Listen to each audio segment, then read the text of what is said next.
So welcome everyone to Home is Where Your Humanity Is. We are so glad that you are here today, and I'm about to pass it to Erin. But before I do so, I just want to remind you that we are recording today. We'd love for you to keep your cameras on if you can, and to keep yourself muted until you're invited into the conversation. We would love to have all engagement in the chat as we are monitoring the chat as part of the conversation in the community circle. So as you come in, know a couple of things. You have some documents that were sent out to you with the invitation that we'll also put some links for in the chat as they come up. But if you want to grab those, it'll make it a little bit easier for later. We would invite you to, like I said, stay muted, leave your cameras on, and you'll be invited to participate in the circle a little bit later on as we move through. So Erin, why don't you welcome us and the people here? Good morning, everyone. My name is Erin Velez. I'm with Housing Solutions, and we are the lead agency for Tulsa's HUD Continuum of Care, which is called Away Home for Tulsa. I'm sure lots of you have heard of that. If you haven't, Away Home for Tulsa is a collective group of organizations and individuals in Tulsa working to make homelessness rare, brief, and non-recurring. Membership is always open, and so I'm going to drop a link in the chat to our next membership interest forum, because we'd love to have as many people as possible really joining us in that effort to make sure everyone has safe and secure housing here in Tulsa. And we try to do monthly trainings that are really focused on all things housing and homelessness. So joining our mailing list is also another space to stay connected to trainings that are happening. And I'll also put a link to that in the chat. And I'm going to hand it back to Tamara and Xavier to start our training today. Thank you so much, Erin. Yes, I'm Xavier Graves. I'm the Executive Director of the Restorative Justice Institute, and I'll allow Tamara to introduce herself and as well kind of share just a little bit of history about our organization.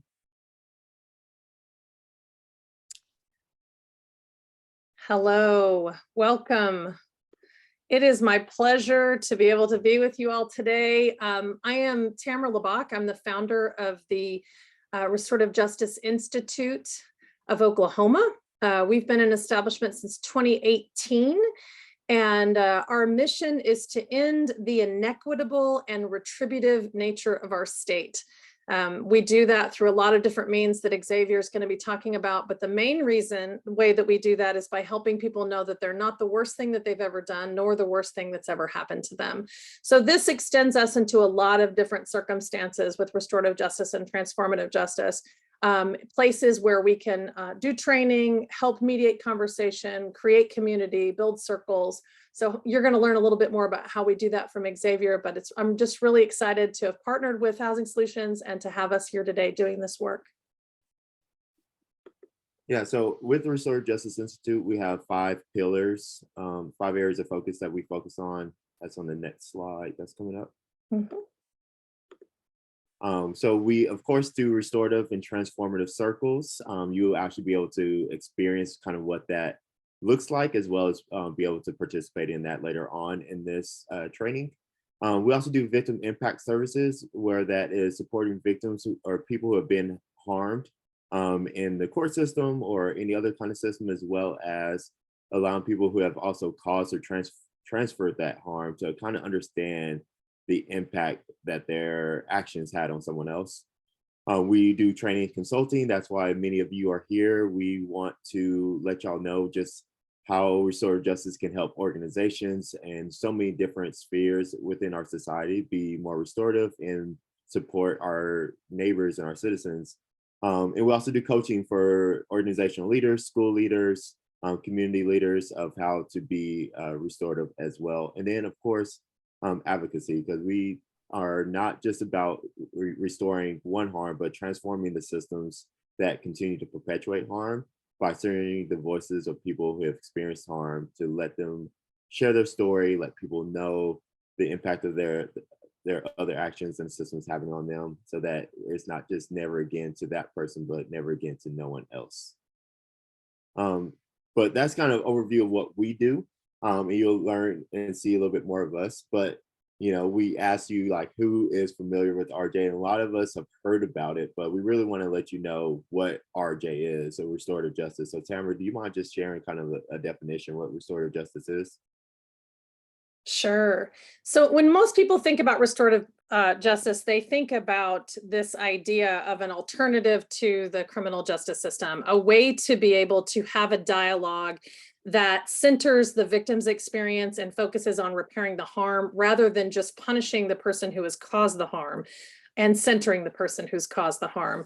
So one of the reasons why restorative justice is so transformational is because it combines accountability for both the person who has caused the harm by engaging them in the reparation, whether or not that reparation is financial compensation or physical repair or an apology. It really centers the victim and the victim's needs, but also encourages participation with the person who has caused the harm, regardless of whether or not it's actually impacting the community or impacting a specific individual. We do recognize that these practices originated from indigenous communities around the globe as a means of recognizing harm and reinforcing the worth and value for all members of society. And we really bank all of our work on that same principle, which is that everyone has value, everyone is redeemable.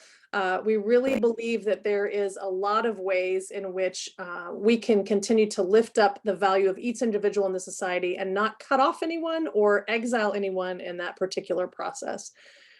So as we think about restorative justice, I wanted to just invite Xavier to talk a little bit more about why housing organizations should be interested in restorative justice practices.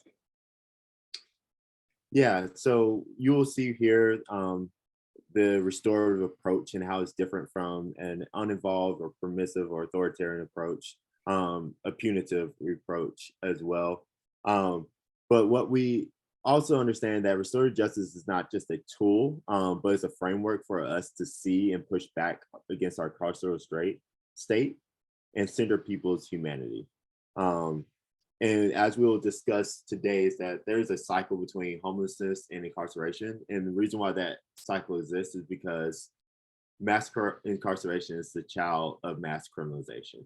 And there's so many ways that we have criminalized people who experience homelessness because of the things that they do and that we do on a day-to-day basis, which is sleeping, washing our bodies, getting dressed, using the bathroom. Our society has deemed that if people do that in public, in which our neighbors who experience homeless have no other options or limited options to do so, but in the public, then we as a society say, we don't want that. We don't want to see that. We want to get rid of this issue. And so we have decided to incarcerate them. There's a quote by Angela Davis that really just solidifies this. It says, prisons do not disappear social problems. They disappear human beings. Homelessness, unemployment, drug addiction, mental illness, illiteracy are only a few of the problems that disappear from public view when the human beings contending with them are relegated to cages. So how is this applied to you as organizational leaders and not just the carceral state to change laws? I believe that, if we were to build enough homes, have enough apartments, have enough beds in our community facilities for everyone who's experiencing homelessness right now to have a place to go, I don't think this will necessarily eradicate, and what Aaron was saying, make homelessness rare, brief, and non-recurring, is because it doesn't go far upstream enough, where the literature and research has said that nationally, the roots of homelessness are actually in the foster care system, how we treat our military veterans, our incarceration system, and our healthcare system when people are discharged from hospitals. And I know y'all are all the experts in that, and I'm not trying to pretend to be the experts in this area. But if we don't actually deal with these systems, then even if we have beds for everyone today, what about in 10 years? What about in 15 years? What about in 20 years? Are these systems going to produce more homeless population that are needing these resources? And this seems really big and out of the scope for many of your mission, but I want to speak to what we can actually do on the ground when we're just working with someone who's experiencing homeless on a day in and day out basis. Because what this is saying and why there's mass criminalization, why there's a cycle between homelessness and incarceration, and why we even have a carceral state is because in our society, we like to look at people and see their actions, see their situations, see their mistakes, and treat them just as that part that we see them. And so we categorize them, we put them in boxes, and we deal with them based upon what we see. And if we don't like what we see, we incarcerate them or we treat them in some form or fashion based upon that one part of them. And we can even do that when we're serving them as well. If we only see someone who is experiencing homeless as a person that needs a house or need a bed, but we don't see the full scope of their story and what led to their situation, then we can never actually really help them to a point where they'll never experience homeless again, or the cycle that led to them does not fall into the next generations and their offspring's lap. So instead of just seeing them as that one part, restorative justice is advocating that we see the fullness of them, the full humanity, by slowing down, listening to their stories, and embracing all of those parts of them as necessary for their survival, and allow them to co-lead in the healing process in order for them to not see themselves as the worst thing that's ever been done to them, nor the worst thing that they've ever done. And that's why we think that restorative justice is not just a way of dealing with the incarceration system, but it's a framework that all of our society can really benefit from, including people who are organizations who are helping our population that's experiencing homelessness. But that's what we believe. We're also allowing our experts to also get be able to speak into this, speak into the cycle, and speak into the data that really shares what we're talking about. So we're going to actually bring on Brad Archer with the Bell Project and Jacob Beaumont from Housing Solutions to speak a little bit more into that.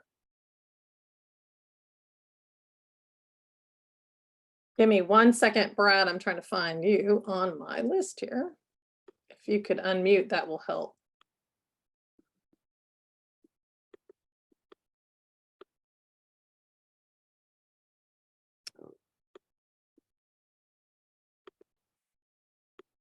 Well, Jacob, we've got you up, and I'm going to find Brad. I got Brad. Oh, got it. Okay. So Brad, can you go ahead and just share how this applies to the Bell Project? What have you seen in your experience, and what also just share a little bit about the Bell Project? Sure. The Bell Project is a national nonprofit focused on ending mass incarceration by targeting the cash bail system. As most of us know, cash bail is racist and classist and anything but just, as it punishes our most vulnerable populations. So that's what the Bell Project does. We have 30 sites across the United States. I think to date, in the last 5 years, we've posted bond for 20,000 people. And I believe we're getting up to about 2,000 here in Tulsa alone. Aside from posting bond for folks, we also provide after release support to get them back to court, to connect them with mental health resources, to connect them with drug treatment, and all the other things that they need to be successful and happy and live nourishing lives. The ultimate goal is, keeping them out of jail and helping them, as I said, be successful. I was driven to this work largely by what I saw working at Housing Solutions. I had the good fortune to work with Housing Solutions for 6 or 7 months. In that time, I realized that an overwhelming majority of my clients were experiencing homelessness largely because of their criminal records. That was the largest barrier. I had a bunch of clients who received housing vouchers. They were ready to go, everything checked. They checked all the boxes, but ultimately landlords were not willing to place them in housing because they had oftentimes incredibly minor, oftentimes very old criminal records. And I realized that I could be potentially more effective if I found an opportunity to work on the other side of things, posting bond for people, helping get rid of their warrants and those sorts of things. So that's what I do. I'm a bail disruptor and client advocate. I spend 4 days a week at least at the jail. David L. Moss is where we specifically work here in Tulsa, posting bonds for people. And then I spend the rest of the time doing intake with folks to see if they're good candidates for us. And then also providing them with the support they need to get back to court. I would say also, in the time I've been here since February, I've posted bond for about 200 individuals. Roughly 25% of them are chronically experiencing homelessness, which is a high number, of course, but that doesn't really tell the story, because for me, what's most troublesome is not the folks I can help, but the folks I can't even begin to help. One of the biggest requirements I have as a bail disruptor is to find third-party contacts for my clients, folks with whom they're in regular contact with, folks who can kind of help me keep tabs on them to provide them support. And as we all know, folks are living out on the streets. They oftentimes lack phones, they lack contacts, they don't have those sorts of supports. And I would say that's the worst part of my job, is leaving the jail, which this happens every day with folks who, I can't tell you the number of times I have people, I ask them to remember numbers, and they try to work out the numbers on an imaginary phone in front of me, because obviously they don't have their phones with them in David L. Moss, so this is kind of a constant trying to figure out phone numbers. And leaving jail without being able to find good contacts for them is probably the most heartbreaking thing for both me and my candidates. And that's my focus individually, is to both increase my capacity to support folks experiencing homelessness, but also to increase the capacity for my organization to do better. Because we oftentimes stop at that point. We say, sorry, we can't find numbers for you. And I want to ask all of you who are on this call today to reach out to me and think creatively about how you and I can build connections so that I can get more people out, the people that you work with, the people that you're client managers for, the people that you see out there all the time. Let's work together so I can increase those numbers and get more of them out. Thank you for your time. Thanks for inviting me. Thank you so much, Brad. And then we have Jacob with Housing Solutions, who also is going to talk about a different project he's working on as well. Yeah, thanks so much for having me. And Brad, it's great to share the mic with you today. So yeah, my name is Jacob Beaumont. I'm the Director of Criminal Justice Initiatives at Housing Solutions here in Tulsa. I know Aaron talked up top a little bit about Housing Solution does. My job is to make sure that we're creating capacity within the continuum of care and within the justice system to consider our unsheltered neighbors and our neighbors who are experiencing sheltered homelessness. Some of what I'm going to be doing today is I'm going to be talking to you a little bit about the Just Home project, which is an ongoing lived experience centered effort happening here in Tulsa right now. And then as well do a little bit of level setting to talk about the general landscape of homelessness in Tulsa. So we're all operating from the same base of information for this conversation today, as well as a very high level overview of the intersection, a very complex intersection between homelessness and justice involvement. So Xavier, if you'll move us to the next slide. So what is the Just Home project? This is one of many things happening at Housing Solutions and in conjunction with a number of community partners. It's a national effort to examine the intersection between homelessness and justice involvement and develop actual housing-based interventions to break the homelessness to jail pipeline. Tulsa was one of 4 cities that was selected across the country to participate in this. And currently who's leading this up in our city, in addition to Housing Solutions, is the Terrence Crutcher Foundation, Partner Tulsa, and Family and Children's Services. The goal being to disrupt this connection that we see in our community between homelessness and justice involvement via low barrier supportive housing for individuals who are either exiting jail that would otherwise be discharged into homelessness, which is an incredibly common occurrence, or for those individuals that Brad talked about whose justice involvement is a primary barrier for them to obtain housing. They might have a voucher in hand, they just can't find a landlord that will say yes. Next slide. So where are we at now? Tulsa's Just Home project is 1 month into a 5-month community engagement phase, which I know seems like a lot, but it's focused on gathering information from those with lived experience with homelessness and or justice involvement. We are, yes, wanting to gather information from developers and landlords because they're an important part of this, and we're getting that. We're gathering that information from service providers, But first and foremost, we want to make sure that we are engaging those who have firsthand experience with these systems and the harms that they can often inflict.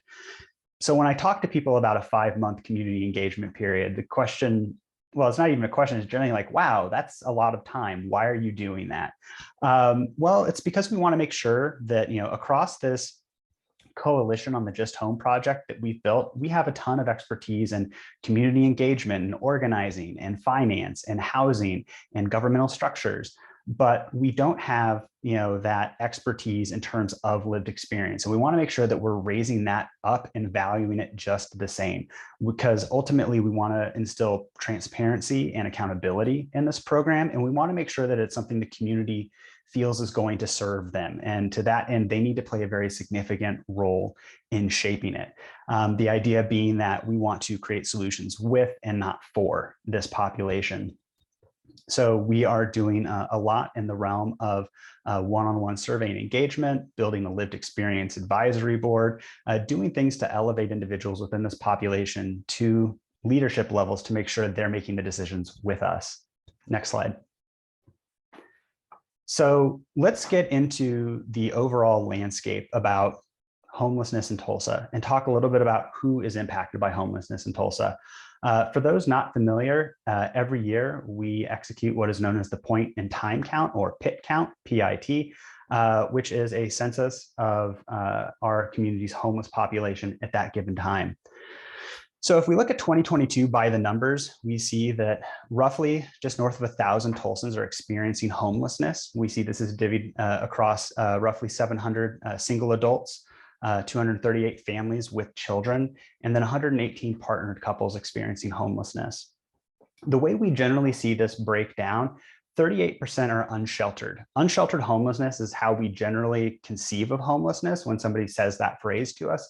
Those are the individuals we see at bus stops, on corners, in encampments, etc. What is often unseen in our community are those individuals experiencing sheltered homelessness, which might seem a little counterintuitive of a phrase, but these are individuals who are staying in a spare room. They might be couch surfing. They might be sleeping or living out of a vehicle. This is a form of homelessness that is just as insidious and is a very high, an individual who's experiencing a very high degree of housing precarity and may very well be on their way to unsheltered homelessness without, acute interventions at that time. Next slide. Continuing to dig in, and again, this is all very high level information. So these are all things that you could spend a full day researching and still have things to learn about. If we look at some of the more common intersections of the experience this population has beyond just their housing status, we see that across our homeless population, 67% have a physical or a mental disability, 55% have some level of incarceration or justice involvement, 52% disclose a mental illness, 50% have been a victim of domestic violence, and 18% identify as having previously been in the foster care system. Now, one thing worth noting is this is self-reported. And so that doesn't bring this data into question in terms of accuracy. What this tells us is that these are conservative estimates of the experience these individuals are having, because this is what they're telling us at the time we're administering this survey. There's not a high degree of rapport with the individual yet. So they may not be telling us their full story just yet at this time because they're not comfortable. So recognize when you see these numbers that in all likelihood, they are likely higher. Next slide. So in terms of the top causes of homelessness, and again, this is self-reported, we see it broken down across a lot of factors that, to us seem pretty common sense reasons why one might, fall into housing precarity. This ranges from loss of income, job loss, mental health concerns, often relationship breakdowns if individuals are in a relationship where they are reliant on another individual in their household to help make ends meet. And then, of course, some very common things that we've seen ramp up, especially during the COVID-19 pandemic, such as COVID-19 itself, rising levels of eviction. And then there's the ever-present theme of justice involvement as reasons that might lead to somebody losing their housing. Next slide. So let's bust a myth right now and talk about who is homeless in Tulsa, because one very common thing that is we hear is that other cities send their unsheltered populations to Tulsa to take advantage of our great services.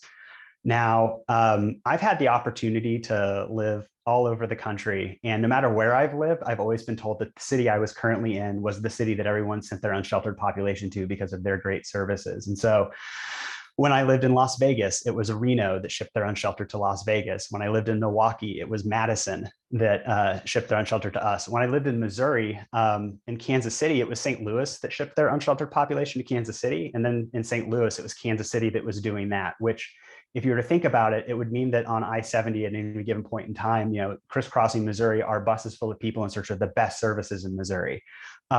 This all points to the fact that this is a patently false claim.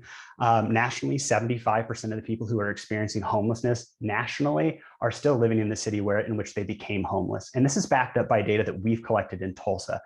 A majority of Tulsa's homeless population became homeless in Tulsa. 74% of Tulsans experiencing homelessness became homeless right here.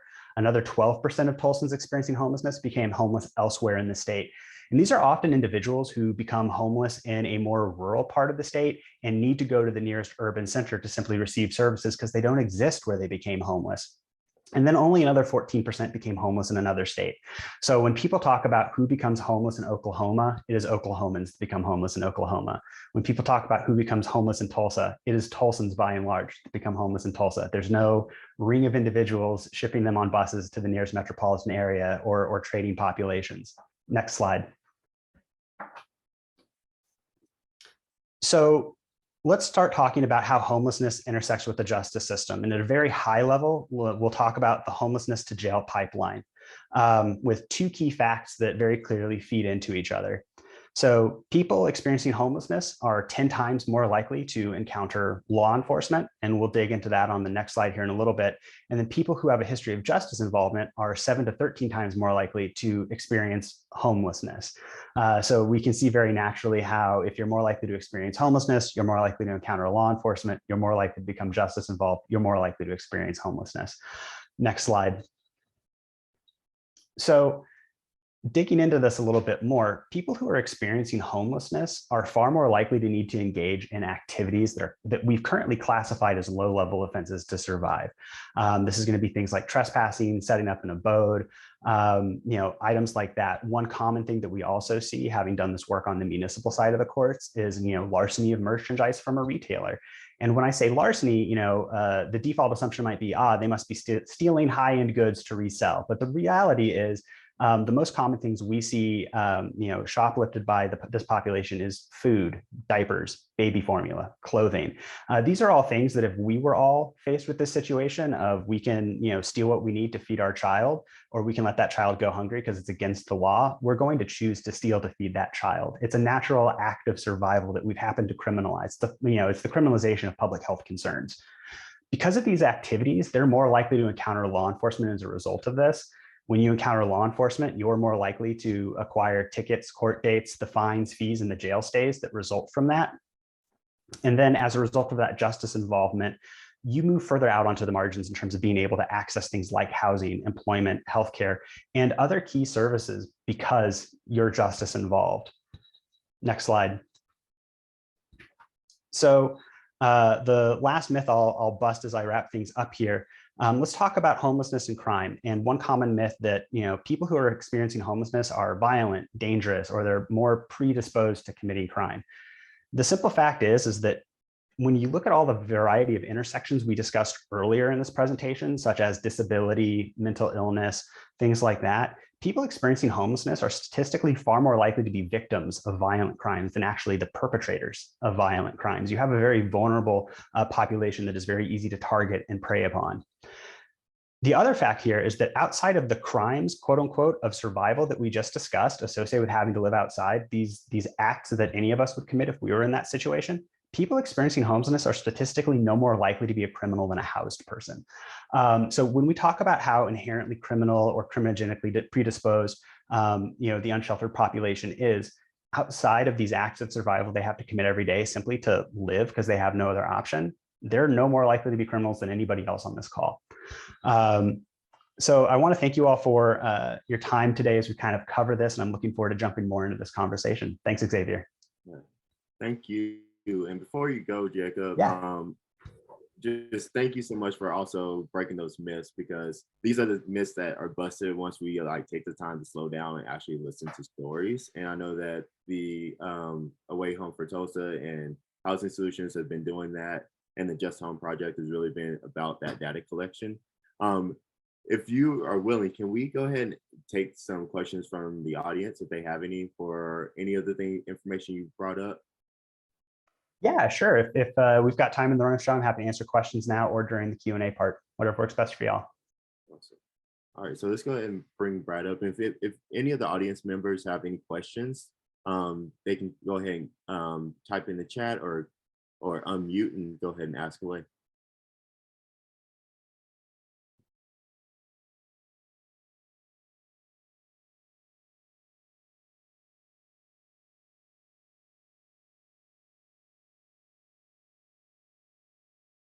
I know we want to give some people some time to digest, but I also want to just thank you again for such a thorough presentation.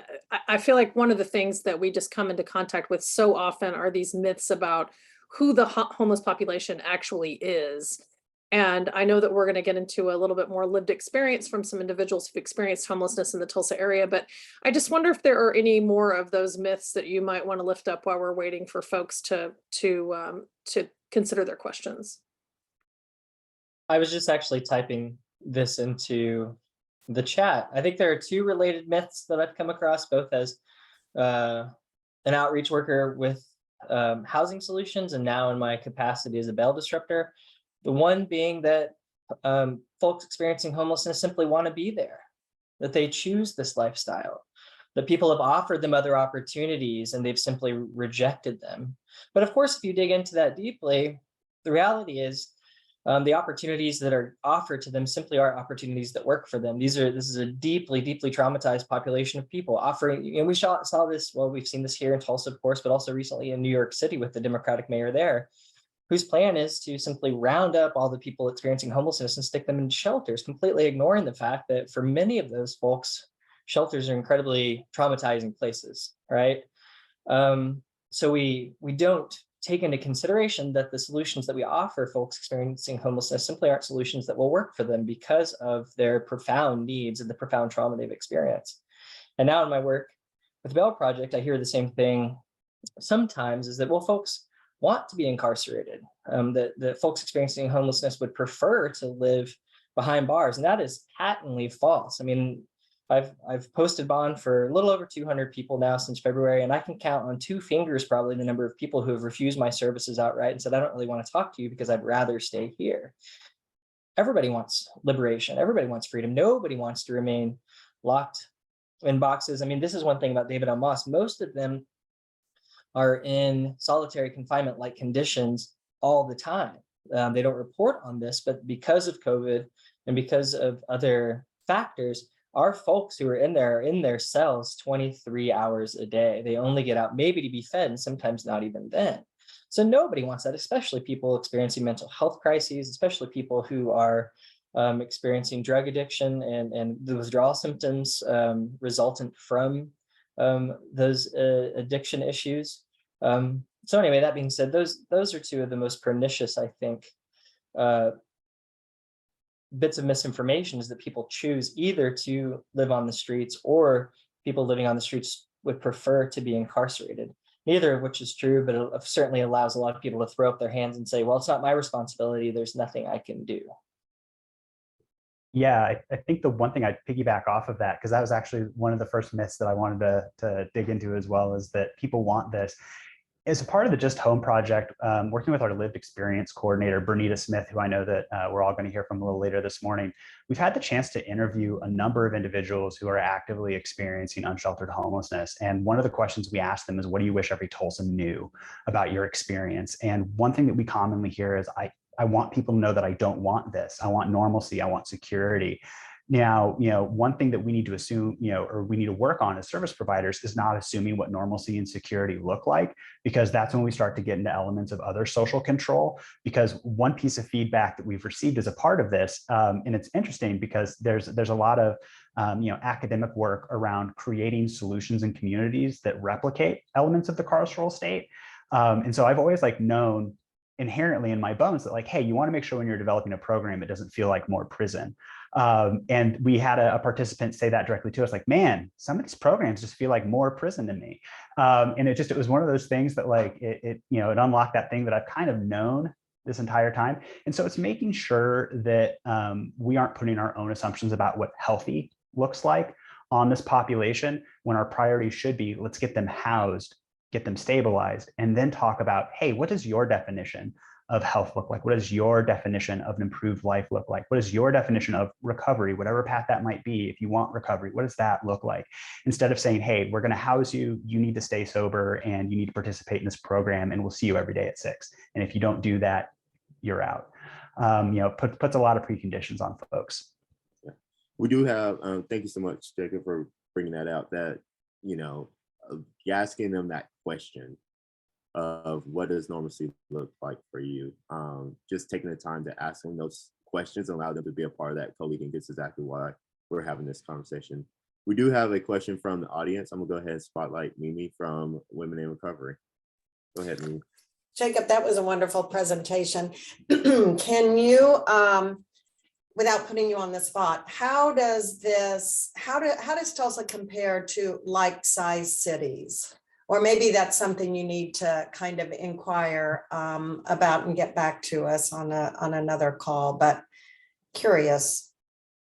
Yeah, so that's a really good question, Mimi, and you're right. I don't know exactly how we compare to similar like-sized cities, but if we look across Tulsa's population in general, and let's actually take this opportunity to scope out in Tulsa about who experiences homelessness. So I'm using this as an opportunity to answer a question you didn't ask, Mimi, but I will get back to you with that information.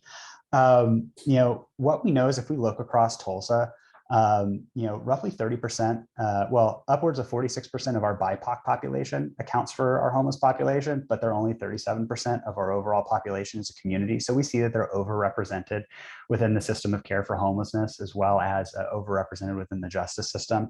If you compare that to the fact that, roughly 62% of Tulsa by the 2010 census is white, and they only account for 52% of our homeless population.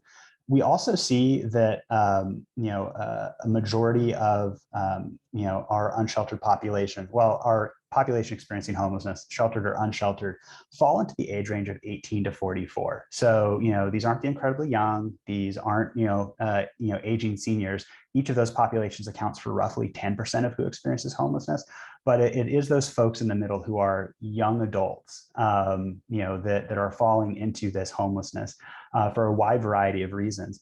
I would imagine that if I had to engage in a little bit of conjecture, that we see those stats mirrored in other similar sized communities across the state, because often what we're looking at is large systemic failures that continue to replicate these results. And so if I think about my time in other states, talking about this population, we often see that, for example, the Black population in Kansas City might account for 15% of Kansas City's population, but they account for 35% of their homeless population and 37% of their prison population, which is something that is, reflected in a lot of what Tulsa is putting forward in other similar cities.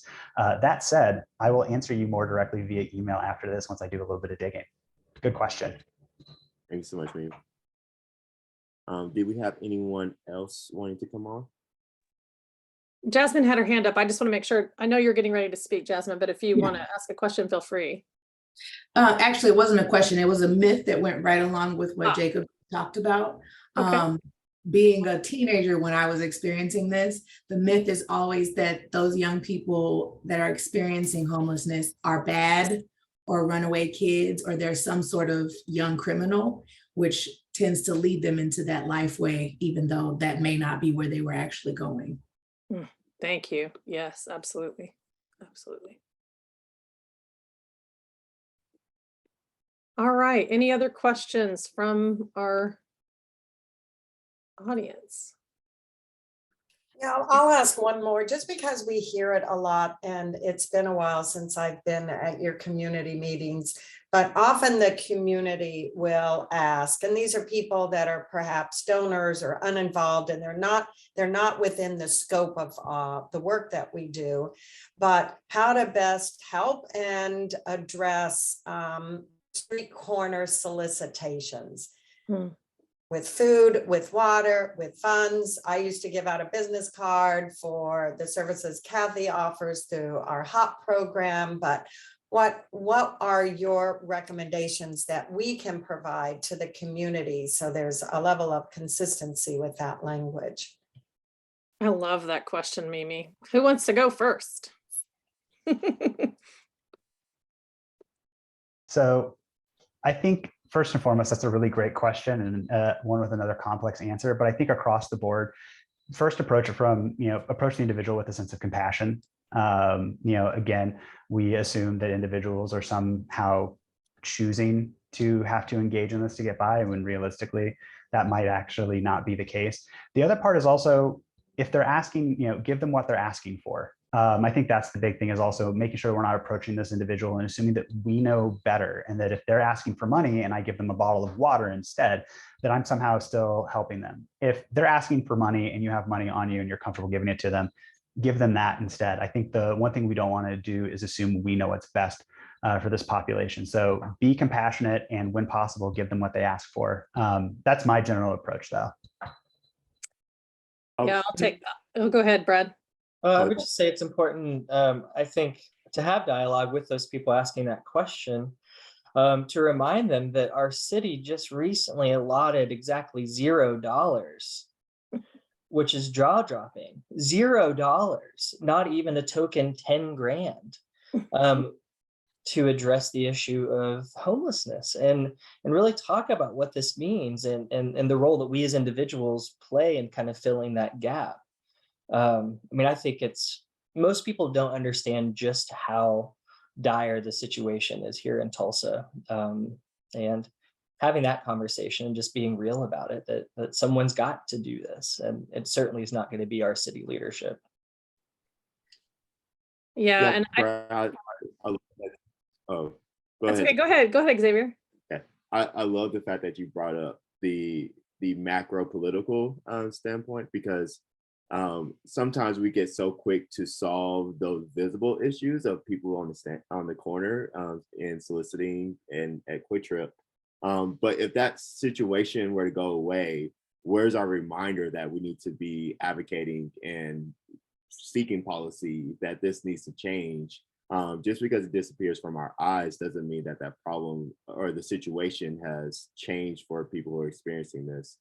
So I would also just recommend that when we do see them, and though it may make us feel uncomfortable or shame or guilt, whatever emotions that's going in us when we see or we're approached, but allow that to remind us that, oh, there's still work to be done in our city. Yeah, and on that note, I would argue that I always challenge people when they ask me this question, both as a minister and also as a social justice advocate, to look them in the eye. Most people get ignored all day long. All day long, they have dehumanizing experiences, just one right after another. And even if you don't have anything that you can give, being able to look at them square in the eye and say, I see you, man, and I know we're not doing this right, or I see you and I know that the city has more to do. Take some ownership on behalf of the city for what's not being done. The other thing I just want to add is that don't assume that they don't know what programs are out there. I didn't know, and I'm pretty actively involved, that Housing Solutions has people on the ground divided up into different areas that, depending upon where they are, likely someone from Housing Solutions has a relationship with them. But if not, have you met anyone from Housing Solutions? Can I connect you with, find out who your person is, no matter where you live or where you're working. I think it can be very helpful to have something like that. And I wonder, Jacob, and I don't know if this is something that you all are working on, but I would love to have, and I don't know what it is, if it's a 5 by, a half sheet, something that we can, that the community people who want to be able to offer support can say, here's your top 50 phone numbers. Like, here's your thing that you can do if you need X, Y, or Z. And I know that they can call 211, but that is so dehumanizing so often to call 211, that to have somebody who looks them square in the eye and hand them something if they haven't met that wonderful person from Housing Solutions could also be pretty helpful. So I'd love to just hear more about how we educate the people on the street about how to get some support if they don't know about it. I love the thought of sorry, Jacob. I love the thought of educating the individuals on the street and educating the community more on, because I loved all your statements so much. It is about understanding and awareness and compassion. So I think it can be kind of two approaches there. Sorry, Jacob. No, absolutely. And I think it is a case of both and being able to make sure that we are giving individuals that information and not assuming they have it on hand, as well as approaching them with that kind of humanizing compassion that we talked about earlier. In terms of resources that the community can help individuals with, I think going to housingsolutionsTulsa.org and engaging with our website there to find some information and resources that they can put together, I think is a really good starting point. And obviously we can follow up with this audience with more broad resources as appropriate. Well, thank you so much, Brad. And there's a question, sorry, Xavier, there's a question in the chat that says, are there stats on those that are panhandling? And while we don't have any stats for Tulsa, because what we're really looking at with our data is people who are going through like homeless systems of care. And we really have to decouple the idea that people experiencing homelessness are always panhandling, and panhandlers are always experiencing homelessness. But while those sometimes coincide, they're not always connected. And all the people that we've met experiencing homelessness who are also panhandling are really looking for that survival money that Jacob was talking and referencing earlier of how do I get a meal for the day? How do I get my medication? Those sorts of things. The other thing that I'd bring up, just addressing the other part of the question that was in there, is they mentioned permits and OKC for panhandlers. We constantly see city councils trying to regulate, as opposed to, taking action to improve the overall system of housing and homelessness in our city, instead of regulate how people experience homelessness. I think this is one of those situations where things that try to regulate acts like panhandling are incredibly dehumanizing, and they actually further the conversation around criminalization. These are things that start that cycle of fines and fees and jail time, even in really small and insidious ways. Here in Tulsa, our own city council is currently considering a right-of-way ordinance that would, by and large, give TPD the ability to kind of determine who is and isn't welcome in public spaces in terms of, being on a sidewalk or in other public right-of-ways that would come with, if they violate it, if they don't move along when ordered, fines, fees, and the potential of jail time, which is currently on the ordinance as we consider it. And so I'd say Tulsans right now have an opportunity to engage their city councilors regarding things like this right-of-way ordinance right now as we head towards a potential vote for it on September 14th, in terms of how we treat our unsheltered neighbors. Great information. Thank you so much, Jacob and Brad. We're going to transition to, with Restorative Justice, the key thing is to center the voices of people who have experienced the harm.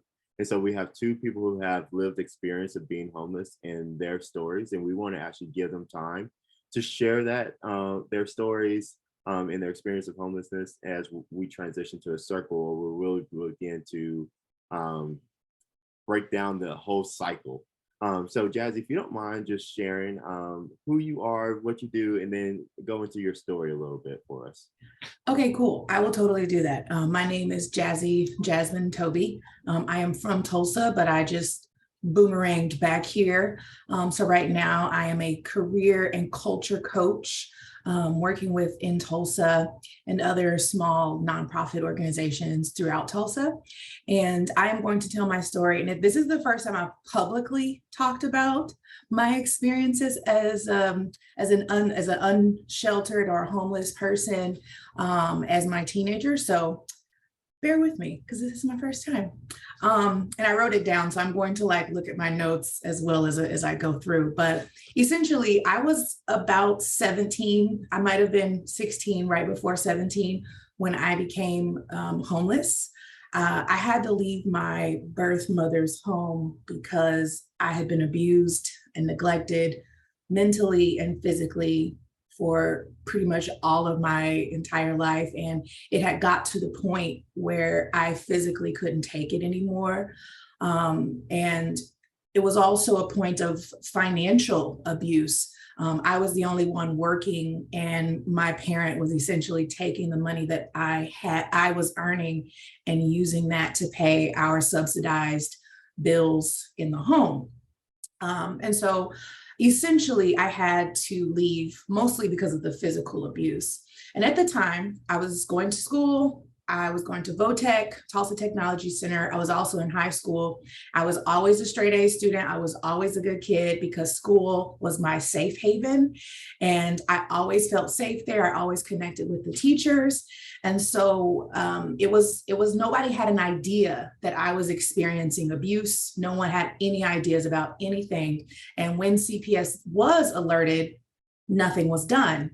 And so I had to leave the home. And when I left the home, I did what I thought I was supposed to do. I went to one of those little safe place signs. And when I got there, essentially the staff had no idea. It was a quick trip, unfortunately. The staff had no idea what to do with me. So thankfully I had a ride that was able to take me to a shelter. And I ended up going to 2 shelters that day and being rejected by both. One was because there was no more space for that age group at that shelter. And the other one was because there was just no space at that shelter. And thus, they had no information for me. And I think, again, one of those myths I was just talking about was being a bad kid or a runaway. I had never experienced that. I had never been that person, but I do believe there was some feeling of that with me saying, I am choosing to leave my parents' home. And so I had to figure out where to go. And I ended up essentially being a 16, 17-year-old couch hopping from friends, people I went to school with, family members, some folks that I just met. I stayed at my supervisor's house for a considerable amount of time, but it became unsafe because my birth parent, whenever found out where I was, would call and threaten to have the police interfere with me being there. And so essentially, there was really no help for me. And I lived this way until I went to college. And it was really, really difficult. But what my solution became, I spent the majority of my time either at school or at work. So I got another job so that I wouldn't have to have a place to sleep. So I was now going to Booker T. Washington High School, where no one had any idea, going to Tulsa Technology Center, then going to work at a restaurant, in Tulsa, and then going to work at Denny's overnight as the only employee there. So I was working all by myself overnight to make sure that I had a place that was safe to stay. And essentially, with school, the interaction with school, this is like my last note before I move on, I was able to talk to one of my teachers and explain to them that I had to be to work by 3 in order for me to keep a job. And back then, school didn't let out before then. And she allowed me to skip her class as often as I needed to and marked me present, gave me homework outside so that I could continue to go to school and graduate and actually get into college so that I could have a place to stay. Because again, I did not qualify for housing assistance as a 17-year-old, and emancipation was not an option for me because I was so close to 18. And so I always look back to that moment and that really being like a great piece of humanity. And I'm not even shitting you, the course that I was in was actually called humanities. So it's pretty awesome that that I had that experience. But essentially, that was my story of homelessness until I graduated and went into college. Yeah, thank you so much. I did not realize when we asked you this would be your first time. So thank you for your bravery and sharing. You said a couple of things that really stood out to me. That one, you had school as your safe haven. If you can kind of just share why was that so? And also, how did it feel that, the police was in the carceral state was a tool to control you as a threat, this thing that's, we want to protect us. How did it feel that it was a threat against you? So school has always been my safe haven because I have just been blessed with great teachers that were able to be culturally and socially aware enough to realize that something wasn't right. And then plus my birth parent really showed themselves off at school to like know that it wasn't a safe environment. So I had a lot of teachers that really took note of all of those characteristics to kind of put more energy into my education. And being like a naturally smart person, they just gave me a lot more work. And so it challenged me, and we had great relationships. Being at Booker T. Washington High School, I was on the actual SAFE team, which is for a space for people that are experiencing any kind of harm. And specifically, it was for the LGBTQ community. And that was really where I started to realize that what was happening to me was not right. And so that was really where my safe haven became. It was disheartening to understand that the police was a threat and that I was doing something wrong, because I am pretty square. And so I was really in shock the first time it happened, because I thought, great, I can stay at my friend's mom's house and this will be my safe space. But I literally was there a week before that phone call happened, and it was immediately, you have to leave. And the next space, it was like a day, immediately, you have to leave. And it was amazing because I just never experienced any security, you know? And so learning that the police would actually be involved in taking me back to a place that offered no security and no safety, it was very unnerving. And that was why I made the decision to just get another job. And like, I didn't talk to anyone. No one in high school knew anything about these things that were going on with me, just so that I can continue to be safe. Thank you so much, Jazzy. You have a comment that says, you are so resilient and strong. You have a wonderful testimony. Thank you for sharing and enlightening us. Thank you. So Bernita, you work with Housing Solutions now, and you've had a journey to get to this point. Do you mind just sharing who you are, what you do, and for Housing Solutions, and a little bit of your story? Okay, I am Bernita Smith. I am the Lived Experience Coordinator with Housing Solutions. A little bit about my journey with homelessness and incarceration and things like that. I think, well, no, my first memory of being homeless, I was about 14.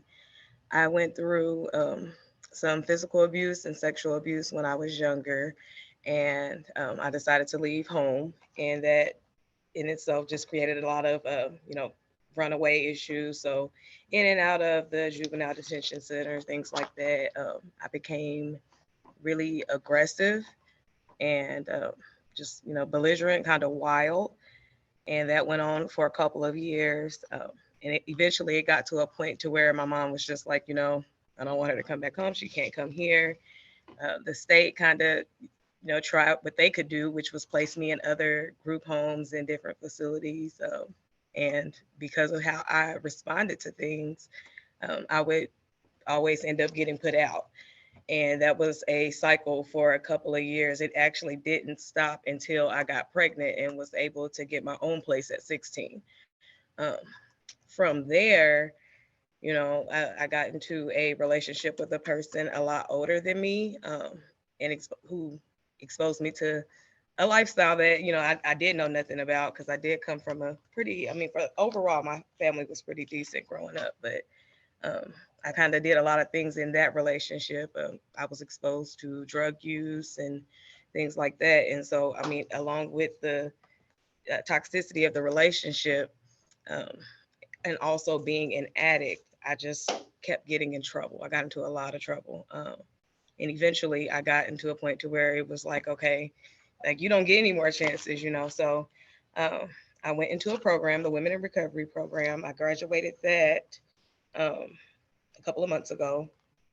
And beforehand, I actually went into another program. It was the mental health court program in Wagner County before I actually even got into mental health court. And even with that program, it was just like, it was so hard to complete that program. It was just almost impossible. And so I would, they let me out of jail without a car, and like, hey, you have to be down here every week. Well, how am I supposed to do that? I don't even live here. It's 45 minutes away. And so that kind of kept me for about 4 years. It just kept me down. Like I couldn't keep a place to stay. I couldn't keep a job.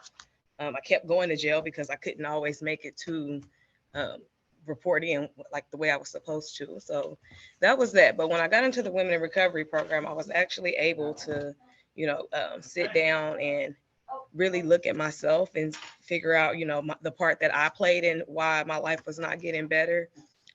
And I got to where I am now, I got the help that I needed. I'm, happy and just, I had a safe place to explore myself and figure out, who I was and what I wanted my life to look like, if that makes any sense. And so now I'm here where, with Housing Solutions, doing my thing. I love it. I, love the people I work with. I just love the atmosphere. Like just everything is great now. So thank you so much for sharing your story. And we kind of talked beforehand, and you mentioned that when you're in like the foster system or the jail system, or you're in placements, that you responded to certain situations in ways that where it would get you kicked out of them, right? And so what we believe at Restorative Justice is that all of our behaviors have a need behind them. So if you were to look back over this period of your life, what was that need that you were searching for? I think the need was just to have somebody to care enough to sit down and figure out what was going on. Like, I really believe that kids don't act the way for no reason. Like when a child is crying, there's a need behind it. It's not for no reason. And I think that if people would have, sat down to actually look at what was going on, what was causing the behavior versus then just, labeling the reaction that I was giving. So Definitely. And you said you kind of got that safe place to where people were listening and trying to figure out their needs at Women in Recovery. What was that environment like that really made that conducive for you to know who you were and be heard?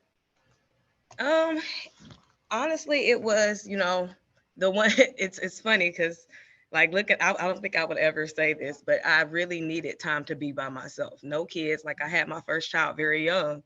And just the things that I went through very young, like I never really had time to just experience life as myself. Without any responsibility, without having to worry about, how I'm going to eat, how I'm going to feed them. It was literally just like sitting down with myself. If I need to talk, I have somebody to talk to. If I don't want to talk, I don't have to talk. It was just having that space to really just figure me out. That's amazing. That's amazing insight for what we can do for serving people experiencing homelessness and cycles of incarceration. Is like give them a safe place where they can figure themselves out. And when we do that, they can help in that process instead of us always doing what, Jacob was saying, do for them instead of doing with them. So we're going to actually transition and have all of our panelists. We're going to do a little circle, and we'll also have questions that the audience would be able to answer as well in the chat. But Tamara's actually going to just kind of do some housekeeping of what this is going to look like. So for those of you who haven't experienced any kind of restorative justice circle or transformative justice circle, I just want to first let you know that there are lots of different kinds of circles. So you're going to hear people say that in a variety of different ways, but we're going to try and reproduce digitally a little bit about what a circle might look like by having us all be spotlighted at the same time. The idea of sitting in the circle is that we are all bringing our own experience to the table. There is not a hierarchical space. We're speaking from our individual experience as best we can. And so we have some kind of ground rules that we like to do in order to be able to help support a good process to be actually equitable. Does have a transparent process that is clear about what those rules are and how to engage with them and make sure that the people who are impacted by those rules have some say into it. So the idea essentially is that we'll speak one at a time, that we'll try and leave a little bit of space in between speakers. We've got some set questions that we've done in order to be able to include this particular group. And then we're going to invite you as the community to participate in an outer circle after we've had an opportunity to answer a couple of questions with this inner circle. So just know that our goal is to try and include your voices in the experience too, but we're asking that you speak from first person and not for someone else's experience, that we don't seek to give advice, especially not for people who've been so vulnerable and sharing their stories today. So it really is just about I, me, my experience, and giving an opportunity to lift up that voice. It demonstrates a lot of empowerment in ways, especially people who've been trapped or caught by the criminal justice system or by the system of unhousing, that their voices actually are not often lifted up. And so making space for that is a key component. Also, just giving some time for us to slow down and really think about these questions and how we want to respond, trusting that we have something to contribute and that everyone in the circle has something to contribute to the conversation. Anytime that Xavier and I do trainings, there is always a circle component to the training, whether or not it's the beginning of the day or the end of the day or some component of the actual training, to give people an opportunity to experience one another's humanity even within the organization. And so that's something that we just also want to lift up as walking our own talk, and we do that in any of the activities that we have, whether it's a webinar or a training. So with that in mind, Xavier, do you want to go with our first question? Yeah, the first question is, how can systems that support our neighbors who experience homelessness sometimes dehumanize them as well? And let's ask it again, and then we'll type it in the chat just so people can have a moment. And there is going to be some silence. You know, it's so fascinating to me, but learning to sit in silence, especially on a webinar, can be very uncomfortable. So I just want to offer you some space to, if you're finding yourself distracted, if you're finding a bunch of your own distraction parts coming up about, oh my gosh, is this a good use of my time? Just check that part of yourself and realize that this is an opportunity for you to practice slowing down. If you're part of the support network for the unhoused, my guess is that you're trying to support as many people as you can throughout the day, but it is this skill set of being able to slow down, even when these demands are on us, that is such an undervalued skill set that we try to bring to the work that we do. So just taking a moment, looking in the chat at the question, how can systems that support our neighbors who experience homelessness sometimes dehumanize them as well? And we're speaking from our own experience, either having walked with those folks or having tried to support those folks in the process.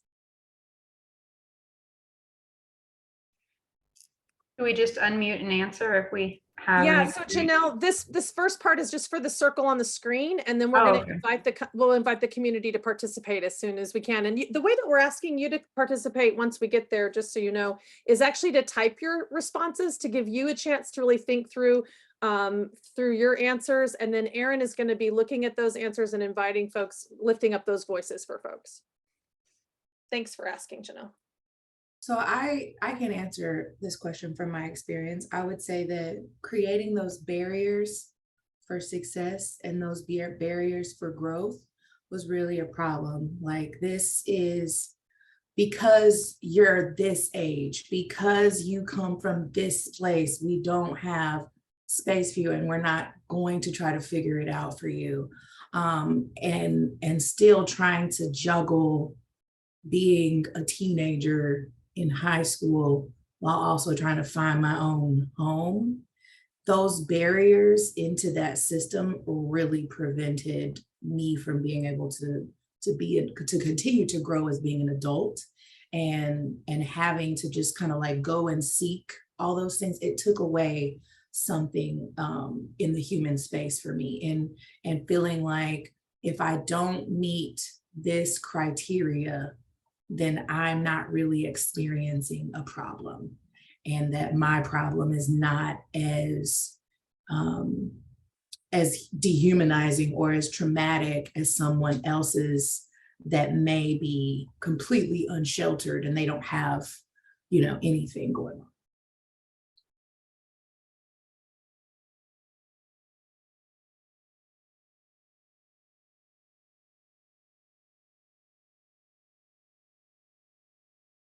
On the programmatic and service provision side of things, is someone who oversaw a housing program for a while in a previous job.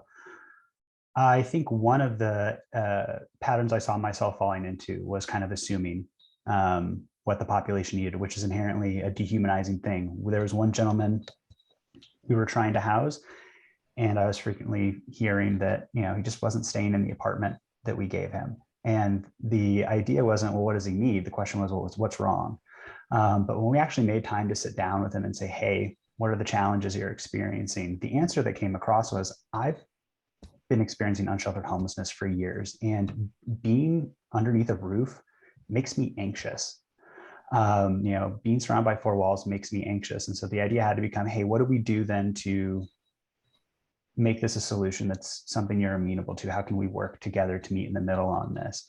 And it really was, hey, like, just let me take my meals in my apartment and sleep outside. Let me adjust to this brand new thing, and define kind of what my own sense of security is, which challenged that immediate assumption that I was young and new in this space. Like, doesn't everybody want to be housed right now? And for some individuals, again, it's that defining what's normal for them. What is human? This is what normal humans do, which was, sorely mistaken. And being able to engage that individual one-on-one and hear from them like, hey, this is what I need right now.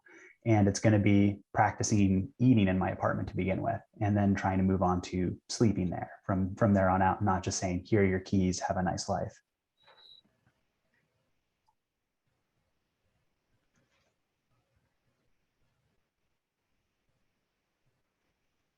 Yeah, and I think that for me, one of the things that I experienced that felt, dehumanizing, was how when going to different service providers and trying to seek assistance, the way that I was being responded to sometimes, like sometimes the people are just so rude and nasty. And it's like, it takes a big chunk. It's hard on your pride just to go and ask for that type of assistance when you're already in that space. And to have someone, just talk to you in a degrading manner just because of what you're experiencing can make the situation so much worse. And then it also makes you not even want to ask for help. So then you become stuck in a situation because you don't even feel comfortable or confident enough to even ask without being judged or shamed for being in a situation.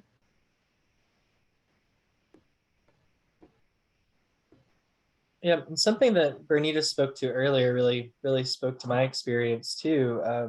Just the number of barriers that institutions and systems put up before somebody can be successful. In the criminal legal system here in Tulsa, folks are regularly brought into what's called the drug court. If their crime is in any way related to substance abuse, they're offered this opportunity, but the challenges are immense. You have to check in for at least weekly, but sometimes twice a week, your analysis test, which on its own is incredibly dehumanizing. If you pop positive once, you get a $250,000 bail placed on you and you're reincarcerated. Obviously, for a lot of folks, outright sobriety simply is not a model they can or want to follow. There's no such thing as harm reduction. Plus, just the logistics of getting to those UAs, the logistics of getting to court, the logistics of getting to see your PO or to any of these services that are mandated is very difficult. As Bernie just said, folks don't have transportation. They may not have phones. They may not be able to get reminders to get to back where they're going. And if you mess up once, there's really zero forgiveness. Again, you get reincarcerated with a $250,000 bond placed on you. All of those experiences provide tons of opportunities for a sense of failure and just like the very few opportunities for success. So thank you, Bernita, for raising that issue earlier. Yeah, our next question, as we transition, and this will be one that the audience can chat as well. What about our systems and culture makes slowing down to humanize people difficult? I'll ask it again. When we think about this restorative justice approach, sometimes it seems very asking a lot. So what about our systems and culture makes slowing down to humanize people difficult?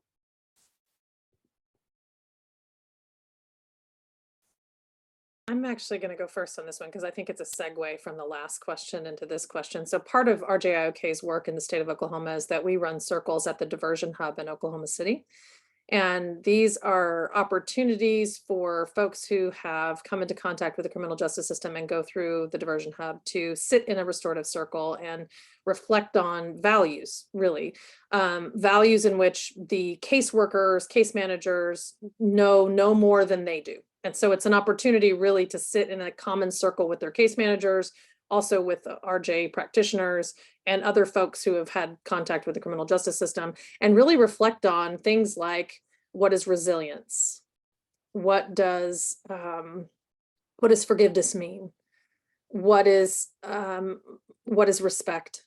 Really just thinking about and considering how those play out in their lives at that moment. And it's an opportunity to really empower voices and create space for silence once again, so that we can make that U-turn into our own hearts and minds and think, okay, how do I want to respond in this moment? And is it different than maybe what is being expected of me? And really giving a moment for that pause. So I wanted to just mention that up front, because I think that is an experience that we are always moved by. I learn just as much as I believe that every other participant is learning about humanity and how humanity interacts with core values as the folks who are engaged in the criminal justice system. And that's something that we have been able to do that's connected to a drug court in Oklahoma City with Judge Stoner, giving them opportunity to have community service hours in that space. And so we are really optimistic that we'll be able to do something similar here in Tulsa very soon.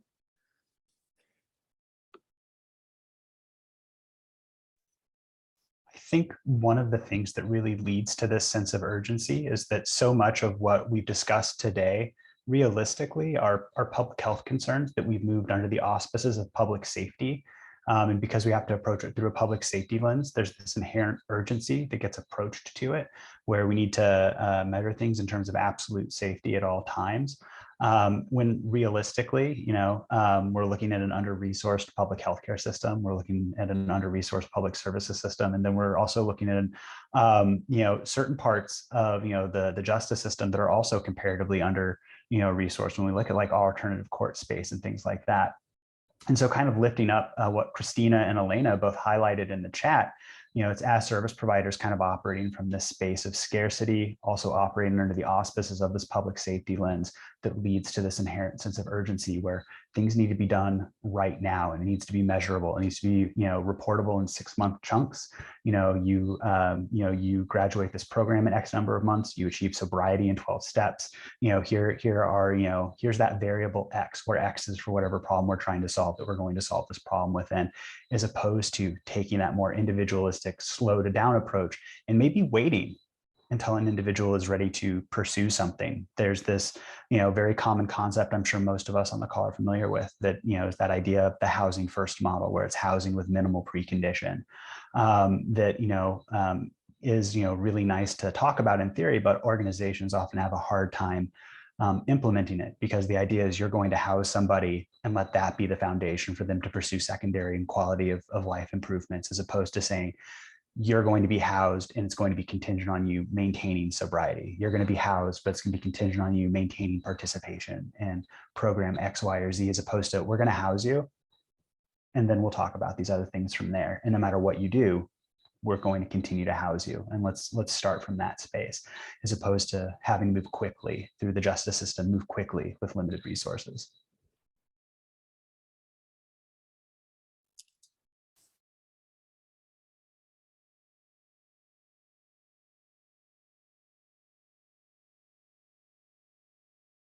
Yeah, Jacob, you hit on a lot of what Christina was saying. Christina, do you want to come off and share what you wrote in the chat? Sure. Hi, Christina. I'm from Tulsa Cares. I'm an intensive care coordinator, and I'll also be working with the housing department. I think there's just a lot of pressure that when you find a housing program or a food resource or even a clothing resource, that you want to get that to the client as quickly as possible, because it may not be there tomorrow.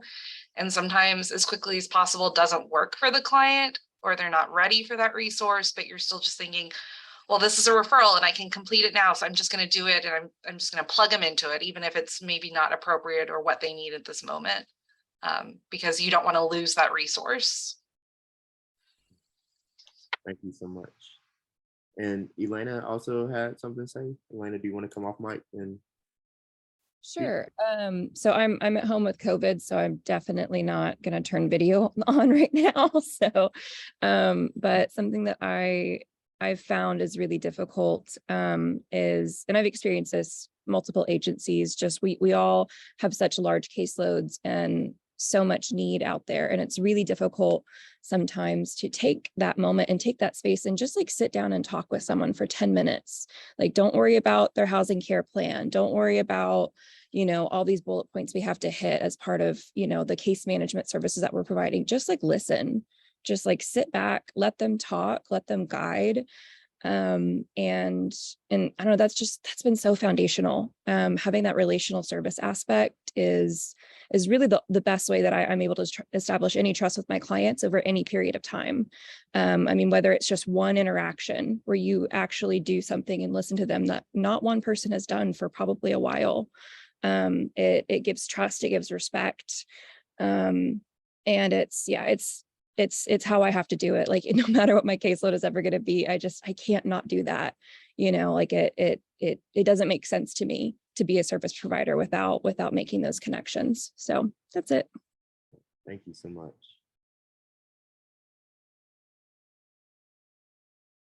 All right, we'll pivot to the next question. This is for our lived experience experts as well as our organizational experts. What do you wish people serving this population and organizations knew about your story or the stories that you've heard so they could serve clients better?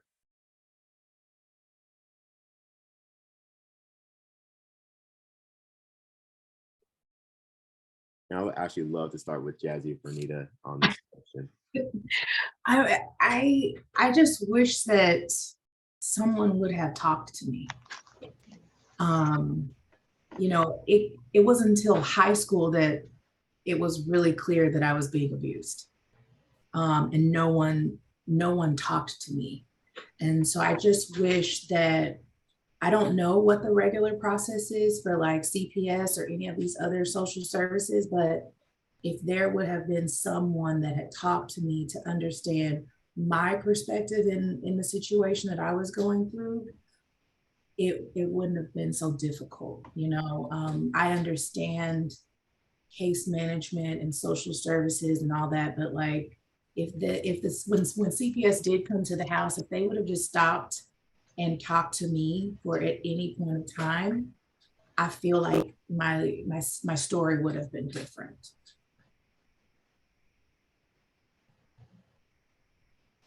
I agree with Jasmine on that. Absolutely, just somebody sitting down and talking to you. But even to, you know, take it a step further, I think for me, I felt the most connected to someone who was talking to me when they were, you know, just genuinely empathizing with me, not showing me sympathy, you know, because nobody wants sympathy. Nobody wants them to feel bad for you, you know, but I do want you to relate, you know.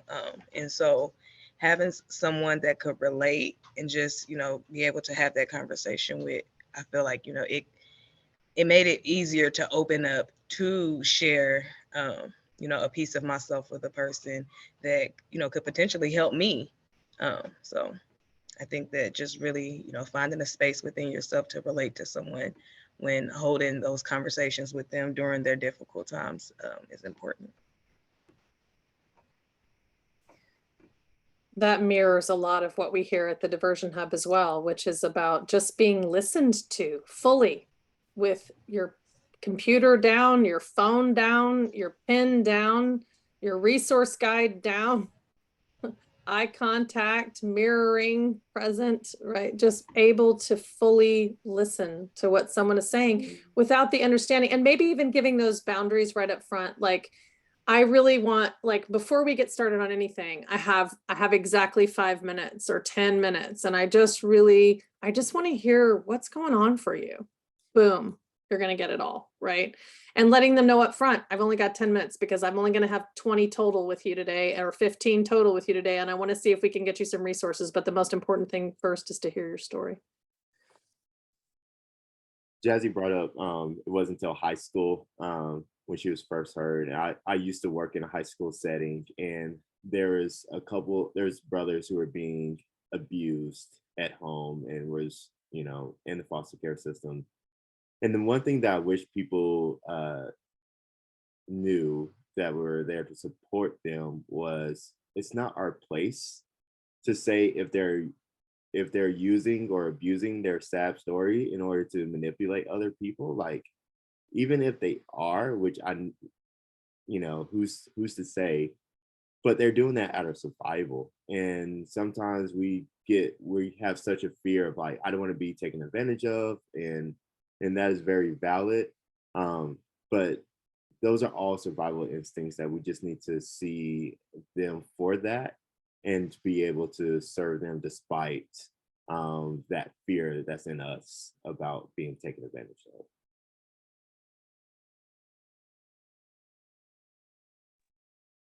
I don't know if you saw in the chat, we've got Maggie Hoey's at Lindsay House, and Maggie's talking about that balance and self-care and being able to come genuinely to that conversation. And when we don't feel like we have any support, it's difficult to be able to be kind and listen sometimes to their experience and not feel the weight of the broken system, right? Making sure that you have a support outside of your network, so that you can have that touch point, is another space that we are very interested at RJIOK to help support you all as you are trying to change what we all know is a broken system, right? And leveraging, we have something that we call omnipositional leadership skills, where we're really paying attention to our own position, not only internally of what's going on for us when we're listening to a person talk to us who we can't help get a resource necessarily, but we can be in front of at the moment, what's going on inside of us when that's happening.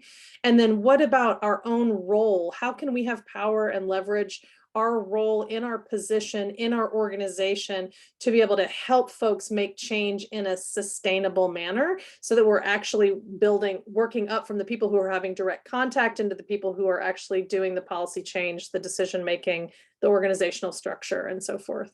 But having some touch point outside that system, Maggie, is what I would definitely also like to say can be very supportive in that arena. And that's some place that we would like to help as well, by creating some opportunities for that going forward.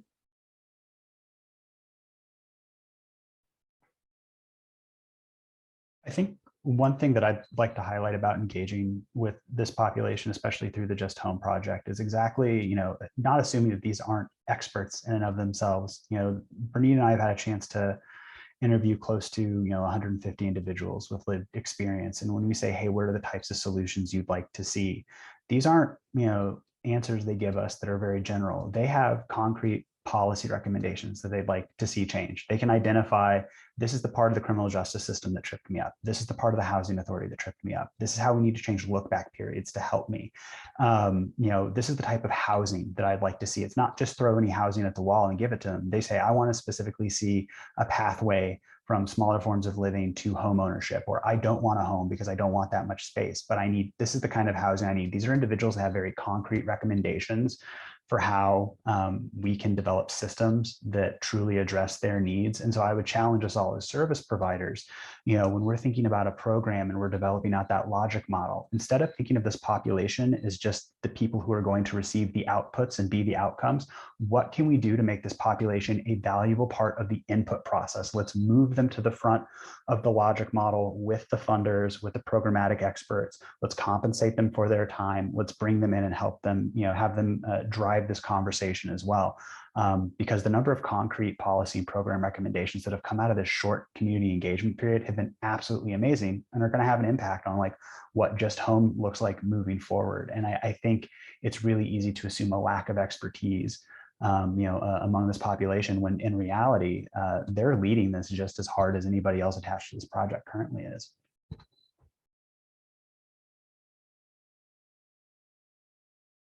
And this is our final question that we want our audience to also participate in.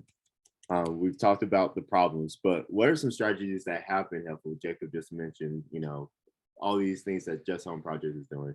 But what are strategies that have been helpful in centering the humanity of our neighbors who are homeless?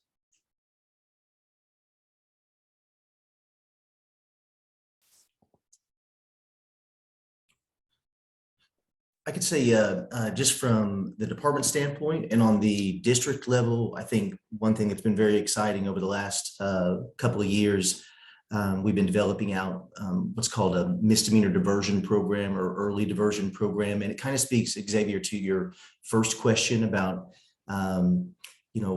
how our system, what's causing our system to dehumanize or not give us the space to allow for the humanization and consideration for the individual needs for a client.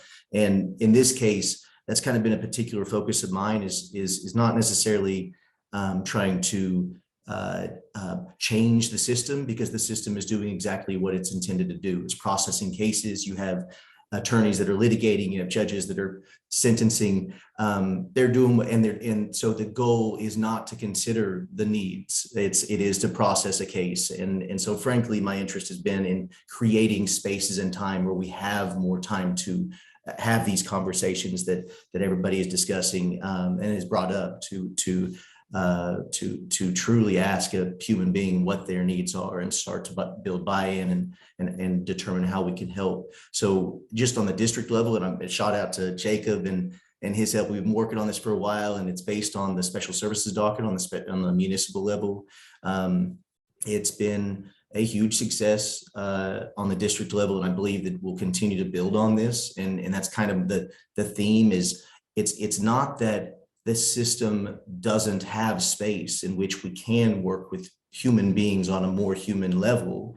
It's just that the system it's not designed to consider that at this point. Although I can say, just to provide some hope, the fact that the district has adjusted and has developed a space like misdemeanor diversion proves that we're moving in a direction that can allow for the continuation of building of tapping into otherwise squandered space. So I would say, for example, like the jail system is another perfect. It's not that there's not time to work with people. It's just that this time, we saw with COVID, we arbitrarily passed cases, shut down the courthouse, and the world didn't collapse. Well, that's time we can use to work with a human being, and potentially with the proper amount of coordination, we could actually use that the resources, the resources that we provide these clients, that can actually provide for mitigating factors that can impact their sentence directly.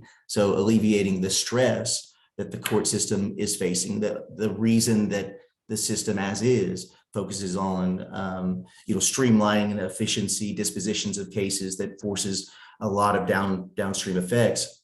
It's volume. It's people just trying to process an enormous number of cases. So in what I'm hopeful for, and I think that there is plenty of room for hope if we can use these identified areas in time, create new spaces where we can work with individuals, that actually buffers the resources the limited resources on the traditional court structure. So I could say that is singularly, so personally, and I think a lot of people can on this call are familiar. It's definitely been a source of hope, and again, something that we will continue to build on the district level. So yeah, thank you so much, Nathan. That yeah, like our systems do act as a conveyor belt that just moving people along, and it's really like how can we disrupt it in a way where we're not treating people like items on a conveyor belt, but the humans that they are. So thank you so much for sharing that.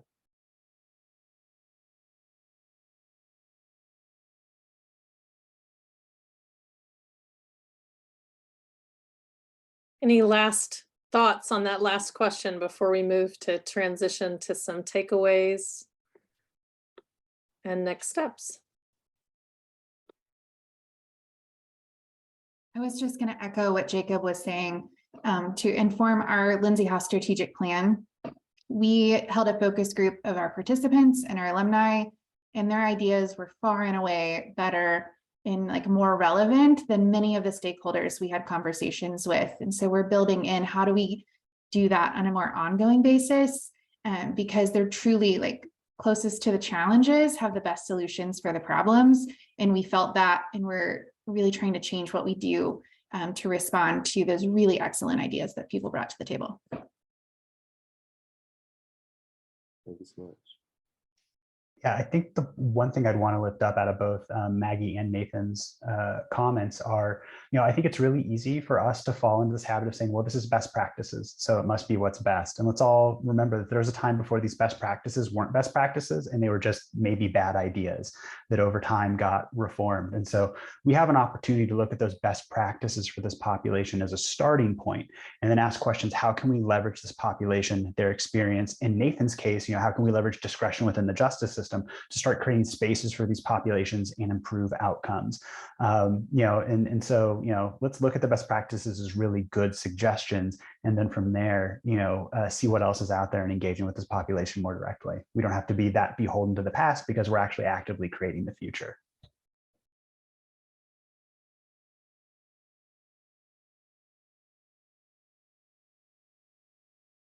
I would say that one thing that we do as an organization is look at the cycle of violence and how when people experience a traumatic event, they experience that violence within themselves as a traumatic response, and they make up a story about why this happened to them. And then those events that led up to that traumatic response, they make a story up about the people that harmed them, that caused them to experience this trauma. And both of those stories are true, but may not be the full truth. This is true from their perspective. So one thing that we talked about is allowing people to have that space to even communicate that story out loud, because when they say it out loud, they can start to debunk some of those myths that, hey, I'm not as worthless, or I'm not as invaluable, or not this person that this event made me to believe. And also when they listen to other people's stories, and that's why circles are so impactful, especially when it's a victim offender dialogue, but we use people who've experienced harm and transfer harm. Hearing on the other side is like, oh, this person is not just the person that harmed me, they are more than that. And I think that when we do this for even people who are experiencing incarceration and homelessness, that they start to at least see their situations as more than what they have always assumed it was, because that story stayed in their head, instead of being a platform to be shared and refined with more truth and more perspective.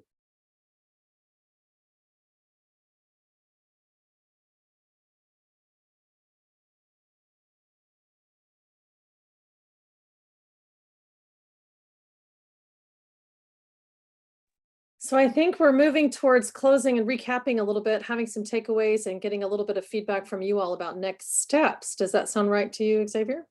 Yes, let's do it. Yeah.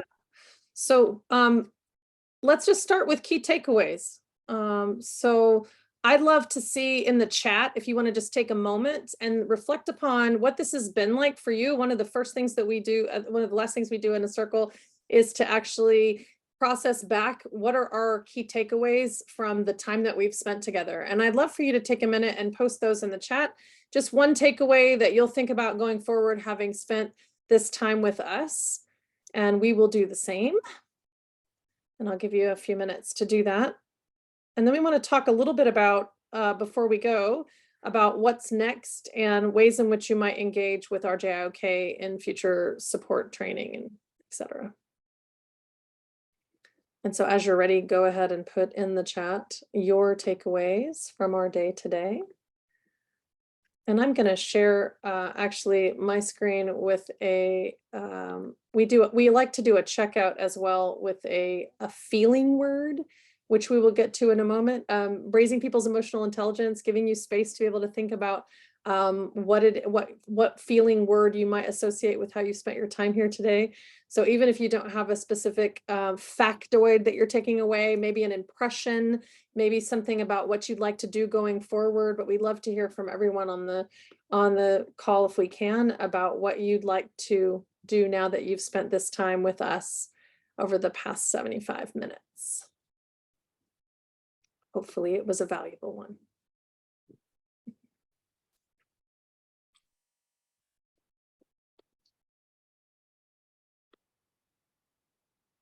And while you're doing that, I'm going to put I've gotten a couple of requests for our email addresses, which I will put in the chat. Xavier and myself which will also be on the screen as we move towards closing. So offering people assistance before and after incarceration will substantially increase their odds of success, was the takeaway for Sean. Nathan says, like to learn how to incorporate ongoing peer-led lived experience forums to help inform how we can improve upon our referral process with the district court systems. I would love to talk with you more about that, Nathan. We are definitely your process people. Today has raised my awareness about how a lot of systems place conditions on people receiving services that either set them up to fail or are directly harmful or dehumanizing. Fantastic, Christina, because that was our objective. That's fantastic. Thank you for this presentation. Jasmine said something along the lines of case management and social services are good, but if someone at CPS would have taken time to really listen to me, my story might have been different. This really resonated. Thank you for sharing that as well.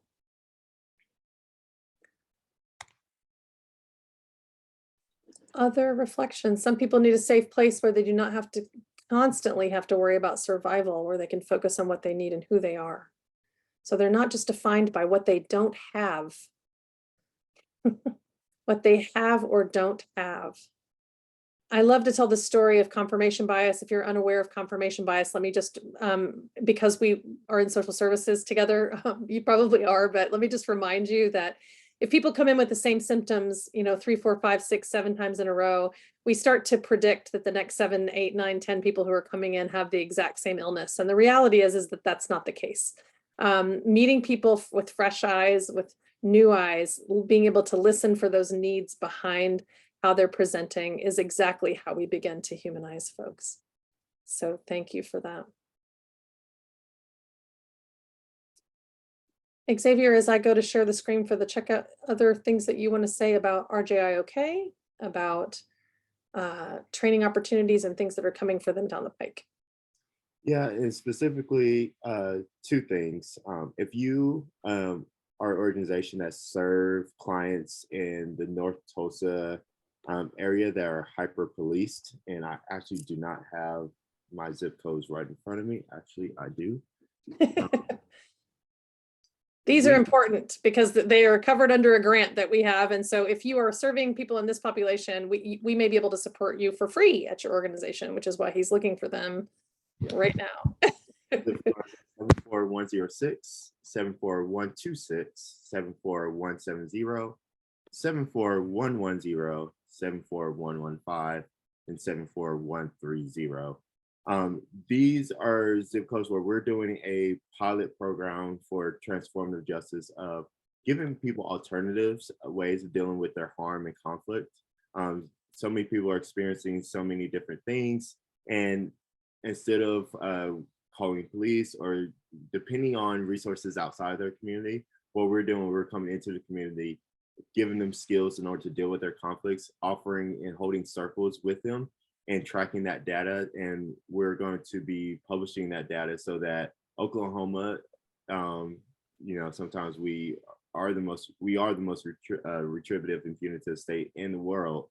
We're supposed to think of these other ways of dealing with our problems as a state. So we're going to be publishing this data so that people will realize, oh, if we just give people space to talk things out, we don't have to give them a fine, we don't have to incarcerate them, we don't have to depend on the police to control them, but they can actually work things out with themselves. So that's what we're doing. So if you have clients in those zip codes and they're dealing with something that's maybe just out of your scope, you can reach out to us and we can do a partnership with you in order to help them with these issues.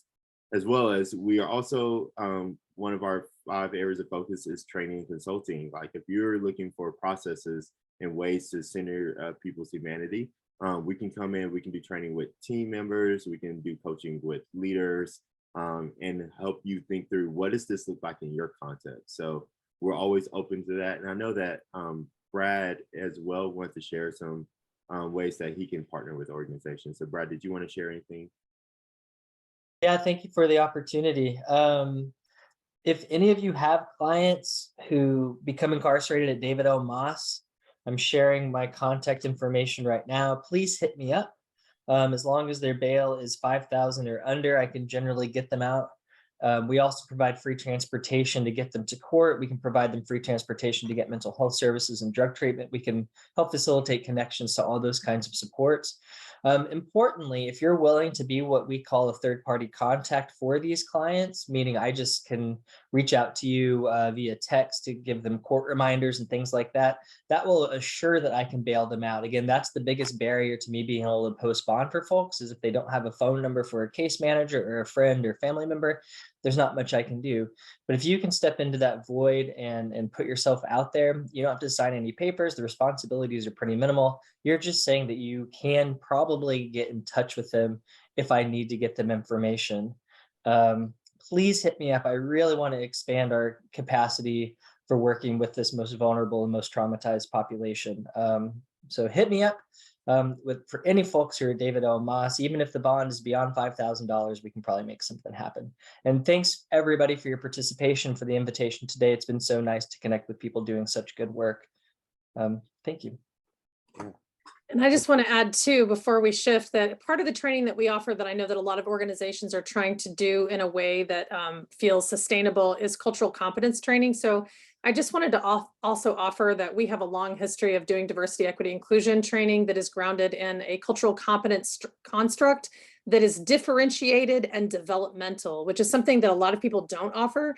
So I just really want to lift that up to you. If that's something that is interesting to you, we have a long history of being able to offer in an interracial team, in a multi-gendered team, multi-sexual orientation team, folks grappling with trying to support your either employees or volunteers with how to be more culturally competent in their responses.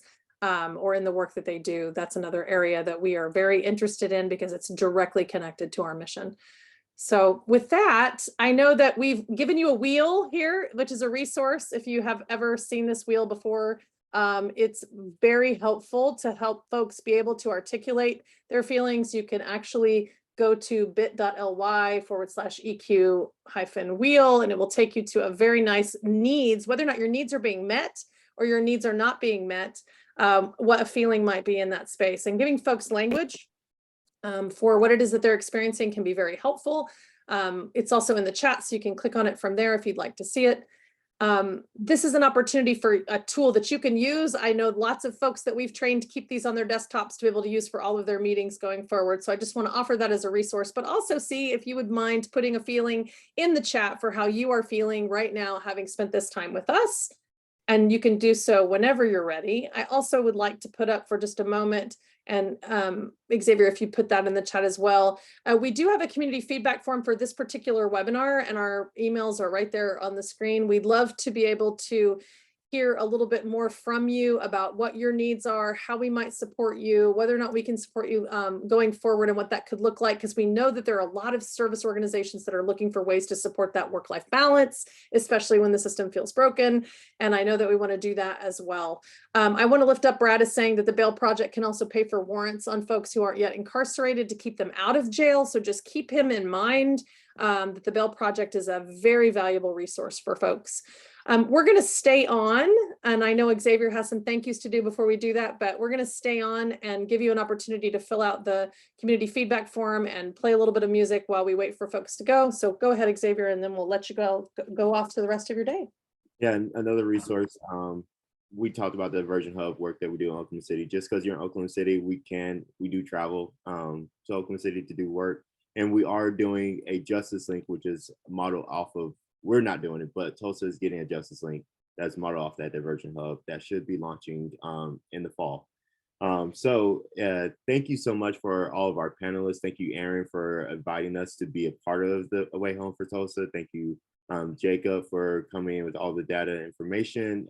Brad, for sharing about the Bail Project. It seems there's a lot of people who are excited about connecting with you. And thank you for our lived experience coordinators, to, Jazzy and Bernita, to share your story. I know it was difficult, but y'all did a fantastic job, and it's very impactful to have y'all's voice centered here because y'all are the experts that we lift up. So thank you so much, everyone. And thank you, Tamara, for co-facilitating this with me. It's always fun. Always fun. In the chat, you'll find a direct link. That Google form should take you directly to the community feedback form.